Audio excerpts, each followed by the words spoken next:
kalau udah suami istri. Buat yang belum nikah ini hal yang misterius. Kalian harus pakai imajinasi yang kudus.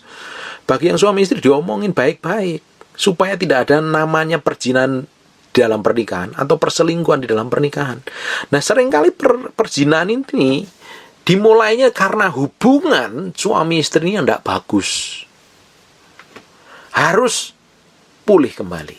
Ada beberapa orang yang hubungan suami istrinya udah babak belur, nunggu suaminya balik nggak balik-balik, nunggu istrinya balik juga belum balik-balik, tapi tetap setia, jaga kekudusan, jaga hatimu, jaga sikapmu. Ketika Tuhan remukkan hatimu, ketika ada beberapa orang yang suaminya kabur, beberapa istrinya kabur, harus koreksi diri loh. Letak salahnya di mana? Ini benar salah suamiku 100% atau aku punya andil di dalamnya? Karena seringkali perselingkuhan itu terjadi karena ada dua hal. Memang laki-laki dari dasarnya udah nakal, makanya dia nggak puas dengan satu istri. Ini kalau yang nggak cinta Tuhan. Kalau yang cinta Tuhan itu karena biasanya udah cinta Tuhan, udah mengasihi Tuhan, tapi hubungan suami istrinya itu babak belur. Kalau cinta Tuhan banget, yang dia nggak akan selingkuh. Tapi kalau nggak bisa nahan hawa nafsunya, keinginan, dia akan cari perempuan lain loh, atau cari laki-laki lain. Makanya dibutuhkan orang itu harus hidup takut akan Tuhan. Bapak Ibu harus hidup takut akan Tuhan. Makanya saya tidak mau memberkati pernikahan yang calon pasangan suami dan istrinya tidak takut akan Tuhan. Ujungnya apa? Nanti 3 bulan, 4 bulan akan cari saya konseling lagi. Capek ngurusinnya. Ngurusin konseling pernikahan itu capek, nyedot tenaga. Mendingan sebelum menikah harus belajar dulu bimbingan pranikah, belajar kekurangan kelemahannya, diselidiki dalam-dalam. Kalau enggak nanti udah menikah, nyesel kamu nggak bisa keluar dari sana. Kalau mau ngotot cerai, bisa cerai, tapi kamu nggak boleh kawin lagi. Apa bisa bertahan? Nah, ada beberapa orang yang istrinya udah kabur, ditunggu nggak balik-balik. Terus solusinya gimana? Siapin dirimu, cek dirimu. Dia kabur tuh gara-gara apa? Berapa ada punya andil kesalahan nggak di dalamnya? Kalau ada punya andil, bertobat di hadapan Tuhan. Tuhan sanggup pulihkan. Ada yang suaminya kabur bertahun-tahun, nggak balik-balik. Tetapi engkau tetap setia menjagai, menungguin. Dan siapkan hatimu menjadi istri yang baik. Nanti kalau suamimu datang, kamu bisa layani dengan baik. Kamu bisa ngobrol, kamu jadi sahabat, kamu jadi kekasih, kamu jadi partner di tempat tidur yang the best. Itu kan harus dipersiapkan. Kalau suamimu kabur atau pasanganmu kabur, coba cek nih, ada andil nggak dalam hidupmu? Kalau keluargamu tuh ribut, cekcok, gegeran terus, coba cek deh. Jangan salahin satu dengan yang lain. Cek, ada andil nggak engkau di dalamnya? Berapa persen engkau punya andil untuk meribut, bikin cekcok dan ribut ini? Harus belajar berubah. Kalau nggak berubah, pernikahanmu nggak jadi berkat. Orang yang menjaga pernikahannya dalam kekudusan, dari masa pacaran sampai diberkati dan pernikahannya tetap dalam kekudusan dan kesucian, saya percaya pernikahan itu menjadi dampak besar, menjadi berkat besar buat pernikahan-pernikahan yang hancur dan berantakan. Bapak Ibu, masih ada pengharapan kalau suamimu kabur, kalau istrimu kabur. Sekarang perbaikin diri, persiapkan diri. Ketika mereka balik ke rumah, engkau jadi pasangan hidup yang sudah siap, sudah berubah seperti yang Tuhan mau. Bisa melayanin, bisa ngomong lembut, ngomong manis, bersikap manis, melayani yang terbaik di tempat tidur, melayani tempat baik di hari-hari dengan baik. Jadi ketika mereka udah balik, siap. Nah, ini kan perlu pertobatan. Makanya kita tuh perlu bertobat itu setiap hari. Belajar, saya pun sampai hari ini pingin menyenangkan pasangan hidup saya, pingin didapatin istri saya itu bangga jadi saya. Seringkali malah banyak kelemahan. Saya harus belajar terus sampai hari ini. Karena saya perlu diremukkan sampai seremuk-remuknya supaya belajar ngerti pasangan hidup saya, istri saya. Kita memang harus benar-benar ngerti kehendak Tuhan, kemauan Tuhan dalam kehidupan kita, dalam pernikahan kita. Kalau kita ini benar-benar hidup kudus, belajar hidup kudus, memang saya udah ngomong berkali-kali, tidak ada orang yang hidup kudus. Kita itu dikuduskan, disucikan, diberikan kemampuan untuk hidup benar di hadapan Tuhan. Tapi dalam perjalanan hidup kita harus berjalan menuju ke arah sana. Semakin hari, setiap hari kita berjalan menuju ke arah sana, semakin hari semakin disempurnakan. Hari ini, Tuhan masih sanggup memulihkan pernikahanmu yang berantakan. Tuhan masih sanggup mengembalikan suamimu, Tuhan masih sanggup mengembalikan istrimu. Tuhan masih sanggup memulihkan pasangan hidupmu dan keluargamu serta anak-anakmu. Mereka bisa balik kembali mencintakan Tuhan. Sebelum Tuhan kembalikan dia, persiapkan hatimu, bertobat, Persiapkan diri menjadi pasangan yang terbaik, seperti yang Tuhan mau. Ada beberapa orang yang sebelum menikah mempunyai kebiasaan buruk, dah seringkali jatuh dalam dosa perzinahan. Dan ketika menikah dia jatuh dalam dosa perselingkuhan. Ada yang seperti itu, dan ini waktunya kembali bertobat. Kalau mau dengar firman ini, balik kepada Tuhan. Tuhan masih berikan kesempatan. Kalau Bapak Ibu mendengarkan firman ini, dalam kondisi masih melakukan dosa, kumpul kebo, jadi simpenan orang, jadi simpenan perempuan, jadi simpenan laki-laki, berzina, punya selingkuhan. Bapak Ibu dengar firman ini, Tuhan ngomong sama hatimu, bertobat balik pada pasanganmu. Bertobat, tinggalkan dosamu. Tuhan masih berikan kesempatan. Kalau kesempatan itu sudah tidak ada, habis kasih karunia itu. Habis. Selama Tuhan ngomong, jangan keraskan hatimu. Ada beberapa orang yang sudah menantikan pasangan hidupnya bertahun-tahun, tidak balik-balik. Tapi ketika engkau tetap setia, menjaga kudusan kesucian, kau jerit sama Tuhan, Tuhan bisa kembalikan dengan mudah pasangan hidupmu. Dan waktu proses penantian itu, Tuhan meremukkan hatimu. Tuhan merendahkan kamu serendah-rendahnya supaya orang lain tidak bisa merendahkan lagi. Supaya Tuhan bisa meninggikan. Kadang kita harus direndahkan sampai serendah-rendah mungkin. Sampai kesombongan kita habis. Supaya orang lain tidak bisa merendahkan lagi dan Tuhan bisa meninggikan. Kadang kita itu merasa benar buat diri kita sendiri. Belum tentu benar buat pasangan kita. Kita benar menurut pandangan kita sendiri, belum tentu benar buat pasangan kita, benar buat orang lain, dan benar menurut Tuhan kok. Kita harus koreksi hati kita yang paling dalam nih. Selama ini, saya ini sudah menjadi pasangan yang benar belum? Menyenangkan kok? Belum. Atau malah sering menyakiti dan melukai. Saya ini sudah menjadi suami yang menghargai pasangan saya, istri saya belum. Saya menjadi istri yang bisa menghormatin suami saya itu belum.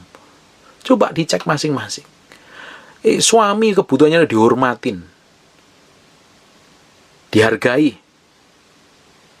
Istri kebutuhannya disayangi, dimiliki, dicintai, dan dipenuhi semua kebutuhannya. Suami istri harus memiliki rasa cinta, rasa rindu, rasa kangen yang dibangun setiap hari supaya keluarganya kokoh dan kuat. Saya percaya kalau keluargamu kokoh dan kuat, godaan apapun juga, seperti apapun juga, tidak akan mempan. Apalagi seseorang yang mempunyai visi yang kuat dengan Tuhan, cinta Tuhan, hidup dalam pengurapan, hidup dalam kasih karunia Tuhan. Tidak mungkin dia memilih dosa yang kenikmatannya nggak seberapa, menukar dosa. Harga yang dibayar itu ada terlalu mahal. Makanya seseorang harus bayar harga di hadapan Tuhan, kejar Tuhan dan cintai Tuhan. Kalau mengejar Tuhan, mencintai Tuhan dengan sungguh-sungguh, memiliki hubungan, kedekatan, dan kedalaman dengan Roh Kudus, engkau tidak akan pernah mau dengan sengaja menyakitin pasanganmu. Makanya seseorang harus mencintai pasangannya. Mencintai pasanganmu dengan kesungguhan hati. Bukan kalau kita ngomong, kasihlah Tuhan Allahmu dengan segenap hati, dengan segenap kekuatan, kasihlah sesamamu seperti dirimu sendiri. Termasuk siapa itu? Pasangan hidupmu. Pak, bagaimana kalau pasangan saya udah berzina berkali-kali, sudah ditegur, sudah bertobat, dikasih kesempatan, tetap nggak berubah-ubah. Apa saya harus menceraikan? Yang pertama, diputuskan harus belajar memaafkan, menerima apa adanya. Pak, sudah terlalu sakit, Pak. Kalau kamu memutuskan untuk cerai, Alkitab tadi kan ngomong, Musa dengan bisa mengeluarkan surat cerai karena kedegilan hatimu. Tapi pada dasarnya Tuhan nggak boleh, dari awalnya nggak boleh diceraikan. Apa yang dipersatukan Tuhan tidak boleh diceraikan. Kalau kamu ngotot cerai boleh, tapi nggak boleh kawin lagi. Kalau kamu kawin lagi, statusnya kamu seperti orang berzina, seperti pelacur, atau seperti gigolo di hadapan Tuhan. Yang kita kejar itu bukan kepuasan duniawi. Yang kita kejar itulah menyenangkan Tuhan, didapati menyenangkan Tuhan. Bukan apa kita mengejar kepuasan duniawi hari ini, dan ujungnya di akhirnya kita ditolak Tuhan. Buat apa? Sia-sia semuanya. Sudah ke gereja, sudah nyembah Tuhan, kasih perpuluhan, kasih persembahan, puasa, tapi ujung akhirnya ditolak Tuhan, kan sia-sia. Aku nggak kenal engkau, karena engkau nggak melakukan kehendakku. Buat apa? Karena banyak orang terjebak dengan pernikahan-pernikahan yang sembarangan dan sembrono di awal-awalnya.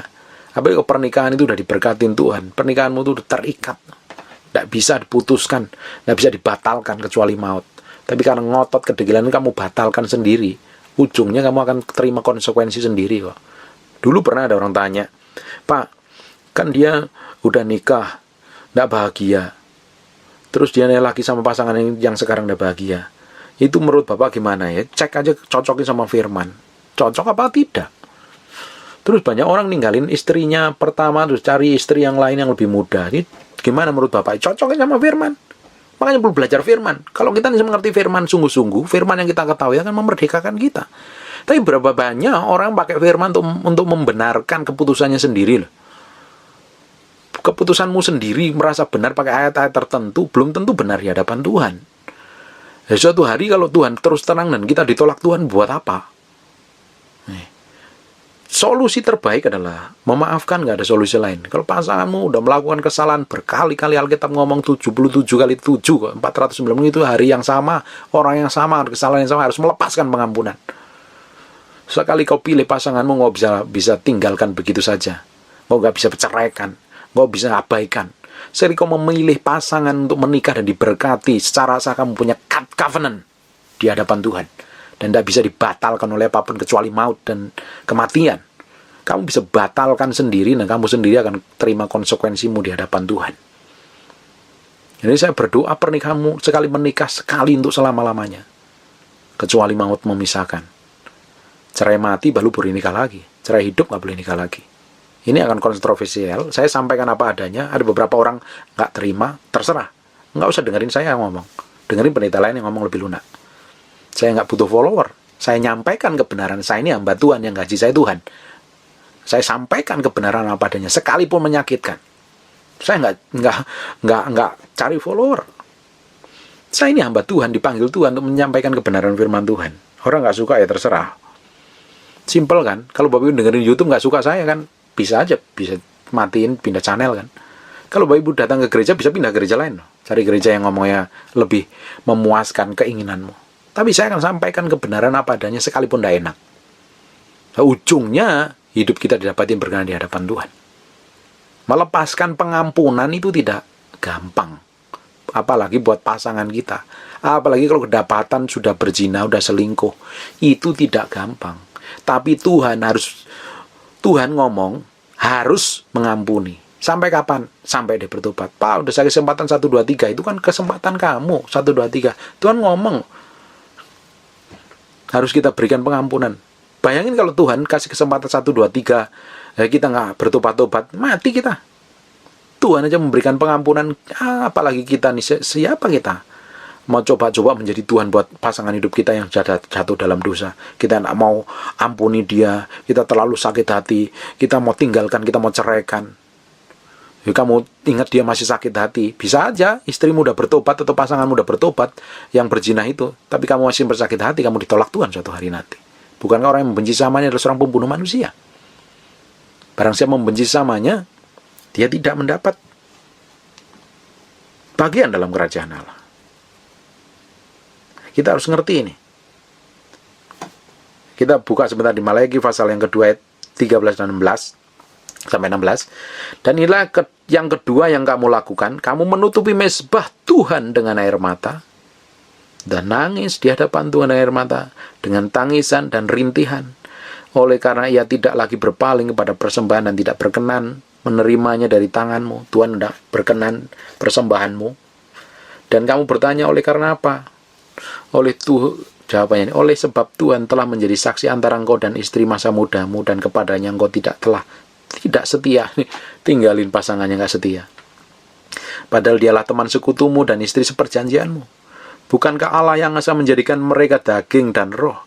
Dan apakah yang dikendaki dari kesetan itu keturunan ilahi? Dari pernikahan orang-orang yang lahir baru akan lahir keturunan ilahi. Bukan sekedar keturunan, orang dunia melahirkan keturunan, tapi kita melahirkan keturunan ilahi yang punya karakter ilahi anak-anak kita.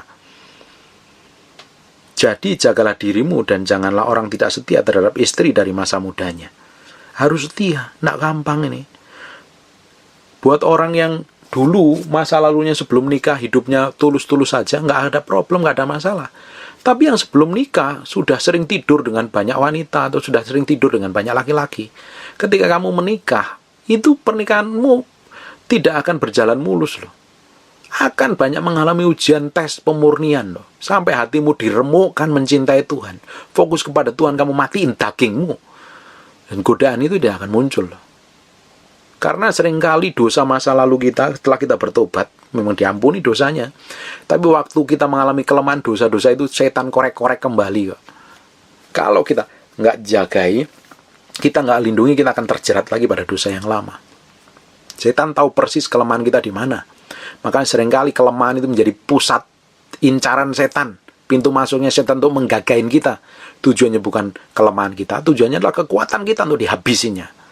Makanya yang punya masa lalu buruk, saya punya masa lalu yang buruk, nggak kurang baik di hadapan Tuhan. Dan itu menjadi problem sampai hari ini. Dan menjadi seperti duri dalam daging yang harus saya matikan setiap hari. Setiap orang kan memiliki kelemahan masing-masing. Ada yang kelemahannya macam-macam lah. Tapi terutama yang memiliki kelemahan seksual sebelum menikah, udah sering kali tidur dengan berbagai orang. Di dalam pernikahanmu, kamu mesti jaga kudusan kesucian. Kalau kamu nggak kuat di dalam Tuhan, nggak sungguh-sungguh, kamu akan terjerat dalam dosa perselingkuhan. Apalagi pasangannya sudah menikah, sebelum menikah sudah sering tidur. Ada kemungkinan kamu akan selingkuh kalau nggak takut akan Tuhan. Kamu harus hidup takut akan Tuhan. Harus berjalan dalam ketetapan Tuhan. Supaya apa? Tuhan lakukan banyak hal dalam kehidupanmu. Tuhan bikin breakthrough, Tuhan bikin terobosan. Dan pernikahanmu powerful di hadapan Tuhan. Terus, sebab aku membenci perceraian. Tuhan dari awalnya sudah benci dengan perceraian. Tapi banyak orang Kristen ngotot bercerai karena istrinya kata udah selingkuh atau suaminya kata selingkuh. Dan dia hidup nyantai. Ya Tuhan kasih karunia, kasih karunia. Ya Tuhan kelihatannya baik-baik saja. Tapi apa benar itu berkenan di hadapan Tuhan? Saya nggak tahu. Bapak Ibu sendiri juga nggak tahu. Bahkan yang cerai kawin lagi juga nggak tahu itu apa keputusan itu berkenan di hadapan Tuhan. Nanti suatu hari kita akan menghadap Tuhan, baru kita ngerti itu. Tapi kan firman jadi hakimnya. Firman ngomong apa? Ikutin saja lah. Nggak usah dibantah. Sebab aku benci perceraian. Kalau Tuhan ngomong benci perceraian, ya jangan dilakukan. Udah kelar kan? Firman kan ngomong berkali-kali. Nggak hanya di ayat ini. Banyak ayat yang ngomong begini. Banyak orang pakai ayat di Matius. Boleh cerai asal berzina. Kita mesti belajar konteksnya dulu dong. Kita mesti belajar ayat itu ngomong untuk siapa pada zaman itu. Seperti Yusuf dan Maria. Ketika Maria didapatin mengandung oleh Roh Kudus, Yusuf mau ceraikan Maria. Apakah mereka sudah diberkati? Belum diberkati. Mereka masih dalam pertunangan. Itu adat istiadat Yahudi. Tapi banyak orang pakai ayat itu. Oh, istri saya udah berzina, suami saya udah berzina. Saya putuskan untuk cerai. Ya, terserah kamu kalau kamu mau cerai. Terus kamu cerai, terus kamu hidupmu nggak menikah lagi, oh no problem. Tapi kalau kamu udah cerai, mau nikah lagi, urusanmu kamu sama Tuhan. Kalau kita mau ngomong, jangan cerai kok. Sekelar. Juga orang yang menutupi pakaiannya dengan kekerasan firman Tuhan semesta alam. Jagalah dirimu dan janganlah berkhianat. Jadi kita nggak boleh benar-benar hidup di dalam ketidakkudusan. Kalau kita hidup tidak kudus di hadapan Tuhan, ya setan akan habisin kita. Kita mesti tahu ini persis supaya kita ini hidupnya nggak main-main di hadapan Tuhan. Banyak orang hidupnya main-main. Dianggap pernikahan itu serampangan sembrono. Dengerin baik-baik. Tuhan ya bikin mujizat pertama kali di pernikahan. Itu pernikahan, pesta pernikahan itu kalau nggak ada datang Yesus bikin mujizat, itu dipermalukan itu oleh tamu-tamunya. Anggurnya udah habis. Pestanya pasti permalukan. Tuhan selamatkan pernikahan. Dan dia bikin mujizat pertama kali di dalam pernikahan, perjamuan kawin di Kana. Kalau hari ini pernikahanmu masih bawa belur stres, Tuhan bisa sanggup bikin mujizat dalam pernikahanmu.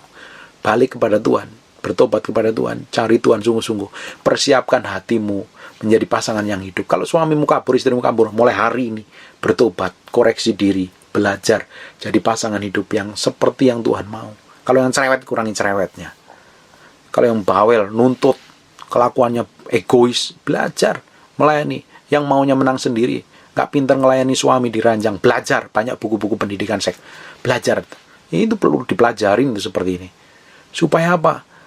Bisa menjadi pasangan yang saling menyenangkan, yang saling memberikan yang terbaik buat pasangannya. Bukan malah enak-enakan sembrono, maunya sendiri, egois. Kita harus belajar sama-sama benar-benar mencintai Tuhan dan mengasihi Tuhan. Hidup dalam kebenaran dan kesucian. Perzinahan atau perselingkuhan tidak akan pernah terjadi kalau keluargamu bahagia. Suami mendapatkan penghormatan, cinta, kepuasan di dalam rumah tangganya.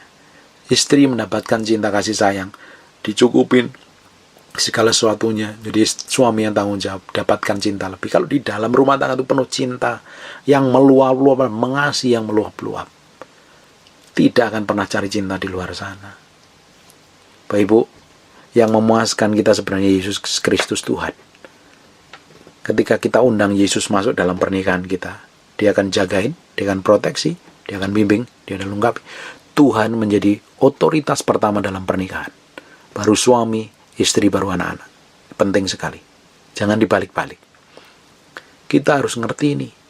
Supaya pernikahan kita menjadi pernikahan yang kokoh. Ada beberapa orang yang pernikahannya sedang babak belur, nanti ketika dipulihkan, hidup bisa dipakai Tuhan untuk memulihkan pernikahan yang berantakan di masa yang akan datang. Sekarang waktunya koreksi diri. Koreksi diri, belajar mengkoreksi diri. Bagi yang suaminya, istrinya, atau pasangannya kabur. Kenapa? Penyebabnya apa? Kan pasti ada kesalahan di dua belah pihak. Ya jangan tuding salahnya di sana. Kalau kamu tuding salahnya di sana, dan kamu merasa benar, ya kamu yang egois. Orang yang egois itu merasa benarnya sendiri. Dan jangan pernah coba menjadi Tuhan buat pasanganmu. Kamu atur begitu rupa. Kamu suruh bertobat, dengerin baik-baiknya. Ketika pasanganmu ini tidak hidup benar di dalam Tuhan, jangan sekali-kali bertobat loh, ngomong begitu. Dia akan tersinggung loh. Dia akan marah loh. Bertobat kamu nih, dituduh macam-macam, malah sakit hati malah. Lama-lama meninggalin. Justru tenang saja. Tanpa perkataan, diomongin, dia layani yang baik. Dihormatin, dikasih servis yang the best. Justru dia akan berubah. Kalau kita ini berubah, ya, saya ini udah praktekkan ini bertahun-tahun. Kita nikah udah belasan tahun ini. Saya udah praktekkan ketika hati saya yang berubah dahulu. Saya nggak pernah tuntut istri saya berubah. Istri saya banyak kelemahannya. Istri saya sering kali tuntut saya, pendeta, kamu pendeta harus begini-begini. Itu sebagai salib buat saya. Tapi istri saya punya kelemahan banyak, saya nggak pernah tuntut. Tapi saya lakukan bagian saya yang terbaik. Saya ingin jadi suami yang baik. Saya cukupin semua kebutuhan istri saya. Saya cintai, saya kasih. Saya tiap hari bilang I love you sama istri saya. Saya cukupin semua kebutuhannya. Saya perlakukan dia seperti putri dalam kehidupan saya, karena dia pasangan hidup saya, pewaris kasih karunia Allah dalam kehidupan keluarga kami. Jadi ketika saya berubah, istri saya berubah. Ketika saya cinta Tuhan, istri saya semakin cinta Tuhan. Dan sekarang banyak orang konseling sama istri saya dibanding saya. Hebatnya itu. Kata-katanya powerful. Sekali ngomong orang itu bisa dijamah Tuhan. Hebat. Dimulai dari saya yang berubah dulu. Dulu dari sejak pernikahan sampai hari ini pun, ketika kita ribut, salah selisih pendapat, bersih tegang, saya yang pertama kali minta maaf. Saya harus ngalah. Bukan berarti saya salah atau saya kalah. Tapi saya melakukan bagian saya sesuai yang Tuhan mau. Minta maaf. Merendahkan hati saya. Ternyata Tuhan ubahkan istri saya. Kelakuan karakternya semuanya banyak berubah. Dan makanya kita nggak pernah ribut lagi sampai hari ini. Tuhan jagain, Tuhan proteksi. Begitu rupanya pernikahan kami jadi berkat bagi banyak orang. Saya percaya pernikahan Bapak Ibu kan menjadi berkat bagi banyak orang ketika dipulihkan total. Makanya dimulai dari permukaan dulu. Yang dengar firman ini yang perlu diremukkan dulu di hadapan Tuhan. Perlu bertobat dulu di hadapan Tuhan. Perlu cinta Tuhan, mengasihi Tuhan.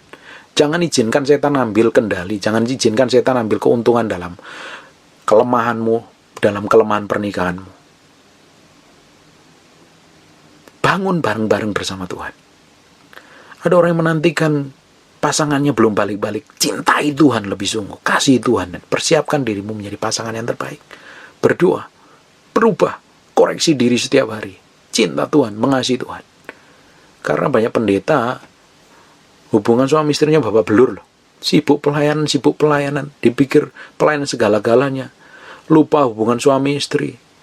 Lupa ngobrol, lupa. Ini banyak pendeta besar, anak-anaknya rusak, berantakan, kacau, kawin cerai malahan. Karena apa? Nggak dibangun dasar hubungan pernikahan yang powerful kok. Saya udah ngomong berkali-kali, saya kan jadi hamba Tuhan. Yang powerful kalau saya ini bisa membahagakan istri saya. Saya sering tanya istri saya, kamu bahagia nggak saya sebagai hamba Tuhan? Saya akan menjadi hamba Tuhan yang tukang ngomong, palsu. Kalau saya tidak bisa membahagiakan istri saya. Dan istri saya nggak bahagia punya suami seperti saya. Saya pastikan keluarga saya kokoh, powerful, kuat di dalam Tuhan. Sehingga apa yang saya sampaikan benar-benar kebenaran, bukan cuap-cuap palsu. Apa yang saya sampaikan itu sudah saya hidupin. Awal-awalnya menyakitkan, tidak enak. Orang itu kalau diremukkan Tuhan itu tidak enak. Saya bilang enak. Kita semua harus diremukkan di hadapan Tuhan kok. Karena keegoisan kita ini seringkali membuat kita merasa benar di hadapan pasangan kita. Kita bisa tuding, kita bisa hakimin, kita bisa tuduh seenak perut sendiri. Makanya kita perlu diremukkan di hadapan Tuhan. Harus diremukkan seremuk-remuknya biar hati kita itu lembut, gampang dibentuk seperti yang Tuhan mau. Tanah liat itu kan harus diremukkan dulu sampai titik tertentu lembut, gampang dibentuk buat sama penjunanya, dipakai apa saja. Kita harus mengalami seperti itu. Kalau hati kita keras nih, menangnya sendiri, egois, nggak mau ngalah. Yang penting aku udah capek, kamu nuntut begini. Aku udah capek kok, aku suruh ngelayan di tempat tidur, enak aja, besok lupa. Lusa lagi, lupa. Akhirnya apa? Suaminya kabur. Harus ngerti kayak begitu. Kan saya udah bilang, suami kebutuhan utamanya adalah seks. Kalau seksnya dipenuhin, dia tenang, adem. Istri kebutuhannya udah dicintai, dikasihi, didengarkan ngomongnya. Ini laki-laki harus belajar dengerin suami, istri ngomong. Kadang dia sehari ngomong, kadang dia marah-marah nggak jelas. Ya dengerin saja, nggak usah dibantah. Ya kita harus belajar mendengar laki-laki. Saya pun belajar mendengar ya, kadang ngempet juga ya, kadang dengerin aja. Tapi setelah istri ngomong puas, dia tuh senyum-senyum bahagia, ya harus begitu, memang kita harus belajar mendengar. Istri perlu didengerin, perlu dicintai, perlu dipeluk, dicium, dikasihi. Dia akan tenang dan damai. Ini penting sekali ini. Perlu dibangun hubungan kayak begini setiap hari. Supaya keluargamu jadi berkat. Keluargamu jadi berkat bagi banyak orang. Tapi ada beberapa orang yang udah ngambil keputusan cerai, ya berdoa saja sama Tuhan. Kalau itu keputusan yang kamu anggap baik, ya serahkan kepada Tuhan. Tapi kalau kamu ragu-ragu, temuin gembalamu untuk konseling. Jangan merasa benar keputusanmu ini benar di hadapan Tuhan. Benar nggak dari Tuhan? Kalau nggak, berdoa. Ini saya berdoa keluarga yang berantakan dipulihkan Tuhan. Anak-anak yang kabur dari orang tuanya akan dipulihkan Tuhan. Bapak Ibu, kalau kamu udah berikan cinta kepada keluargamu, anak-anakmu dapat cinta penuh, dia pasti ketika ada perempuan lain di luaran sana atau laki-laki lain ngombali bilang cinta, dia pasti bilang palsu. Saya udah penuh cinta di keluarga saya, di rumah tangga saya. Papi saya, daddy saya udah kasih cinta penuh, mami saya udah kasih cinta penuh. Anak-anak kalau mendapat cinta penuh, dia akan cari pelarian keluaran sana untuk cari cinta. Ya kalau cari cintanya, penghargaannya kepada orang yang tepat. Kalau kepada om-om yang nakal bagaimana? Hancur anak-anakmu. Maka keluargamu harus dibangun baik-baik. Pasanganmu harus dicintai dan dikasihi. Dia adalah orang terbaik. Bilang sama pasanganmu, bilang, engkau adalah orang yang terbaik yang dikirim Tuhan dalam hidupku. Tahu nggak Bapak Ibu? Pasangan hidup kita adalah orang yang terbaik, yang the best dari surga dikirim buat kita. Makanya dia berani koreksi kita begitu tajam. Bisa tegur belak-belakan sama kita. Ketika saya pulang pelayanan, setelah khotbah, orang salamnya, puji Tuhan Pak diberkatin. Tapi di mobil istri saya bisa tegur mendadak loh. Bukankah dia orang yang terbaik, the best yang dikirim Tuhan? Mana berani cuma tegur. Tapi kalau istri kan tegur, kamu tadi begini nih, nggak tepat ini, kayak begini nih, terimalah. Makanya pasangan hidupmu adalah orang yang terbaik yang Tuhan kirim. Jangan disia-siakan, harus cintai, dikasih itu. Jangan malah cari perempuan lain di luar sana. Ngawur. Kamu akan berurusan dengan Tuhan. Kamu akan berurusan dengan Tuhan. Karena kita udah bahas tentang upah dosa perzinahan. Bapak bisa dengarin di sana. Saya berdoa, tidak ada perzinahan di dalam pernikahanmu. Tidak ada perselingkuhan di dalam pernikahanmu. Sekali ambil keputusan untuk mencintai orang dan kamu menikah dengannya, sampai mati kamu harus belajar mencintai dan mengasihi. Dulu bentuknya gitar Spanyol, sekarang bentuknya piano. Atau bentuknya nggak jelas, tetap cintai dan kasihi. Kalau sama-sama bentuknya nggak jelas, diet bersama. olahraga bersama, kurusin badan bersama. Belajar mencintai. Bangun cinta itu berkobar setiap hari. Jangan biarkan luntur. Ngobrol bareng, cerita bareng, terus terang apa adanya. Ngomongin kesukaannya dan gak sukanya apa. Dibicarakan baik-baik. Tuhan pasti campur tangan, memulihkan hubunganmu. Kalau pernikahanmu bahagia, kamu akan menikmati surga di muka bumi. Keluargamu bahagia, anak-anakmu bahagia, tumbuh besar, bisa bertumbuh sehat, jadi berkat bagi banyak orang, bisa pelayanan bersama. Tapi kalau pernikahanmu tuh horor, kamu akan ketemu jin, gendru, dan kuntilanak. Pernikahanmu jadi misteri, jadi rumah hantu, manifestasi dari neraka di muka bumi. Ambil keputusan yang benar. Ambil sikap hati yang benar. Belajar terus berubah. Belajar mengerti pasangan. Belajar mencintai pasangan. Belajar mencintai kekurangan. Menerimanya, menghargainya, menghormatinya, mengasihinya. Sampai maut memisahkan. Kalau pasanganmu bikin kesalahan berkali-kali, lepaskan pengampunan. Pengampunan. Kalau nggak kuat jerit sama Tuhan, Tuhan aku udah capek, aku nggak kuat mengampuni. Bagaimana dia selingkuh, dia tidur dengan laki-laki lain, dia tidur dengan perempuan lain. Tuhan, bagaimana? Ampuni, lepaskan pengampunan. Tuhan yang sanggup memberikan kemampuan pada hidupmu. Tuhan sanggup mengampuni. Tuhan sanggup memulihkan keluargamu. Jangan buru-buru ambil keputusan yang salah. Mendingan gua cerai, mendingan kita pisah. Tunggu dulu. Ketika kamu ngambil keputusan untuk nikah bersama, kamu sanggup menerima kekurangan dan kelemahannya. Sekalipun dia bikin kesalahan, tetap belajar melepaskan pengampunan. Tuhan sanggup memulihkan hidupmu. Sanggup memulihkan. Ada beberapa orang yang suaminya udah kabur dengan perempuan lain bertahun-tahun. Bagaimana keputusanmu? Apa yang harus diambil? Duduk diam di kaki Tuhan, serahin kepada Tuhan. Serahkan kepada Tuhan. Tuhan bisa sanggup memulihkan, sanggup mengubahkan. Jangan gegabah ambil keputusan yang salah dan ujungnya Tuhan gak disenangkan dan Tuhan gak diuntungkan. Tuhan sanggup memulihkan segala sesuatu. Kalau sudah tak tahan, perlu konseling, temuin gembalamu, konseling. Saya berdoa apa yang sampaikan ini menjamah sampai ke kedalaman Bapak Ibu, meremukkan sampai ke jiwa Bapak Ibu, sampai dibentuk menjadi serupa, segambar dengan Yesus Kristus. Keluargamu dipulihkan, hidupmu dipulihkan, dan anak-anakmu dipulihkan menjadi berkat bagi banyak orang. Dan nama Tuhan dipermuliakan. Amin. God bless you.